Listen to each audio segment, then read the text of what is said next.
Lee loves training. There's not that many bodybuilders that I've met in my 30 years in bodybuilding that love training. Like, you know, it's in their DNA. And Lee will be training when he's an old man. I don't think he ever trained to compete. I think he trained because his granddad took him to the gym and he fell in love with it. And he just loves bodybuilding, he loves working out. And I don't think that'll ever change as long as he can walk. And you see like Ronnie Coleman now going to the gym in a wheelchair, literally getting lifted up into a machine, because he loves bodybuilding, loves training. And I actually put Lee in that category.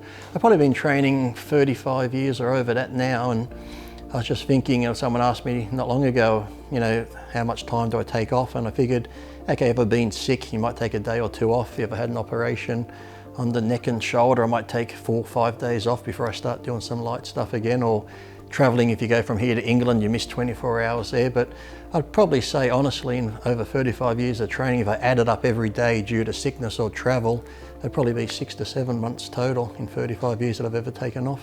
Yes, I trained with Lee. I trained with Lee when solo, and I also trained with him, the trio, me, Lee, and Roland Kicklinger, and that was fun. The training was regimented as always. I mean, he's never backed down. He's always been one that trains with control, precise movements, and he knows how to train every body part. That's why it's all still there. Lee's a beast, He minds his own business. Lee's quiet. Hard to believe, but Lee is quiet. Lee goes in the gym, says nothing, does his work, but extremely polite, hardworking, So the guy in the gym is just absolutely a workhorse. Yeah, he trained not stupid heavy, like most people think, but he was strong as shit, but he just trained smart.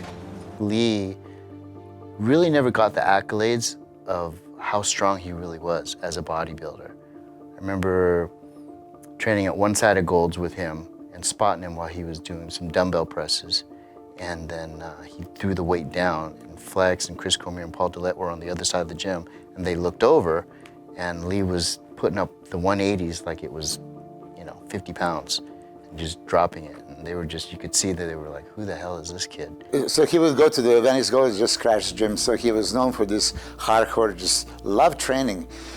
A lot of people would assume because he looked like a freak that he was like abusing steroids and doing all the kinds of stuff. But everything that I know of him, he was super moderate.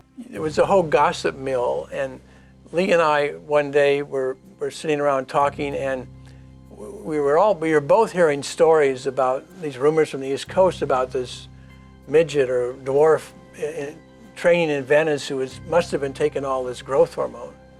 And we finally figured out they were talking about him. And of course, since he was in my house, he virtually had no money, I knew what he was taking. I mean, I was giving him everything he was taking. And this is back kind of an era when steroids were legal, and I had doctor friends. And there was no growth hormone. And I think, his cycle may have cost $300. Yeah, don't take the Deca with the stanozol. Use the Primabol. As far as supplementation, with anabolics and stuff like that, people never used to believe me, but I lived with him, and he didn't really take a whole lot. I know that back in the 90s when there was insulin days and I was insulin guy, right? And many people suspect, oh, this guy. So every time they ask me about Lee, I say, I really don't think that he uses. And correct me if I'm wrong, but I don't think he ever used. And he was still mind-bogglingly full, round, thick. If I don't look any better than this, fuck it. Lee was a genetic freak. Let's leave it at that. People just love to hate. People love to insinuate and talk all kind of nonsense. Lee was as close to natural as it could be back then. I just think that a lot of it was just the discipline of being consistent. Genetics, number one, for sure. To be that strong also, you can only get it so strong with enhancement. It's all about genetics. It may only be 5% of that, of the makeup, but without genetics, you forget it. You can't be, on the cover of a magazine, you can't be a Lee Priest or an Arnold Schwarzenegger. When you see people's strength kind of go up and down, that's a sure sign they depend on the anabolics a lot.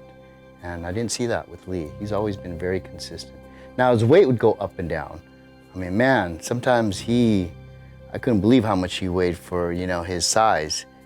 But when it came showtime, he was very consistent about getting in shape. Probably from like the 20 to 25-ish, I do maybe one off-season cycle. But the majority of the time, once I come off, I just went off and just ate like a pig. That's why I'd always bulk up to like 280 pounds, around 130 kilos. And then that's why I always found that when I went to diet, I could drop weight so quick because I go from all this shit processed food, or pretty much just eating whatever I liked, to eating clean food that my body responded really quick. And then from not taking gear, just when you start using a little bit, the body would just respond, whereas compared to guys who are on it all year round, they might just go up in dosage, come down in dosage. The receptors and that are just so used to having gear all the time, it just doesn't sort of impact it as much. But yeah, so when I'd come off, I'd be totally off. Like even leading up and do a show, a week or two before a show, I'd be starting to come off it. I never did any PCT type of stuff. Once the show was over, once I'm done, that's it, I'm off. So I didn't want to take anything, so.